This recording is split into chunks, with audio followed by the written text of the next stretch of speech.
इमाम जाफ़र सादिक अलैहिस्सलाम से सूरह फजर की तफसीर दरियाफ्त की तो इमाम जाफ़र सादिक अलैहिस्सलाम ने फरमाया कि ए जाबिर सुनो, अल फजर से मुराद हज़रत इमाम महदी अलैहिस्सलाम है और ख़ास 10 रातों से मुराद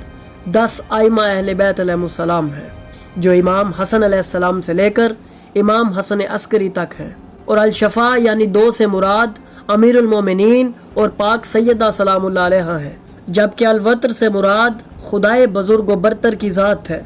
जिसका कोई शरीक नहीं। जाबिर ने इमाम से मज़ीद पूछा कि मुझे बताएं, और रात की कसम जब वो जाने लगे इससे क्या मुराद है? तो इमाम जाफ़र सादिक अलैहिस्सलाम ने फरमाया, यह हब्तर की हुकूमत है यानी जालिम हुकूमत जो कि इमाम महदी अलैहिस्सलाम के ज़हूर तक जारी रहेगी। नाज़रीन, इस सूरत में बहुत से ऐसे राज छुपे हुए हैं